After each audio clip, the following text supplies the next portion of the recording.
Sveiki, jeigu girdite šį balsą, vadinasi sielos laikotarpis baigėsi. Ilgą laiką jūs manęs nematėte, nežinot, kur esu.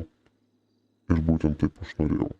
Aš esu anonimas, ne gauja, ne pareigūnas, ne verslininkas. Aš esu žmogus, kuris stebėjo viską iš šešėlio.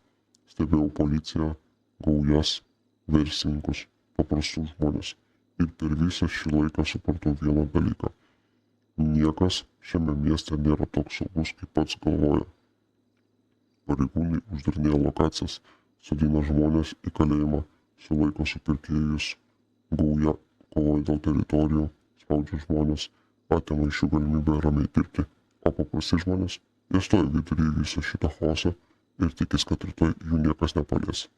Bet jūs nesupratot, mes visą šį laiką žiūrėjome, kai policija galvoja, kad laimėjo, kai gauja galvoja, kad valdo miestą, kai žmogus mane, kad gali likti nuo viso šito nuošalį, mes irgi žiūrėjom.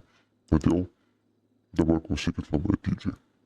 Jūs galite uždaryti visas lokacijas, galite suimti 10 žmonių, galite suimti 100, bet jeigu man, kad taip sunaikinsit sistemą, jūs dar net nepradėjot suprasti, su ko turit reikalą. Nesvarbu, kokią teritoriją kontroliuojate, nesvarbu, kiek žmonių turite, nesvarbu, kiek ginklų ar pinigų yra jūsų rankose. Teritorija nėra valdžia, baimė nėra valdžia. O tas, kuris šiandien jaučiasi nenugalimas, rytoj gali suprasti, kad visą tą laiką buvo stebimas. O jums, kurie vis dar stovite nuošalėje, jūs galvojat, kad pasirinkę nieko nedaryti liksit saugus, bet neutralumas šiame mieste nėra amžinas. Ir nuo šios dienos mes nebesėdėsime šešėlėje tylėdami. Ir kiekvienas jūsų veiksmas paliks pėdsaką. Mes buvom dingę, dabar mes grįžome. Ir šį kartą jūs sužinosit, kad stebime. Šiandien galim manyti, kad turit viską, ir tai galite atsibusti ir suprasti, kad nebeturit nieko. Todėl policija, gaujas ir visi, kurie iki šiol manė, kad gali veikti prieš sistemą, geriau pagalvokite.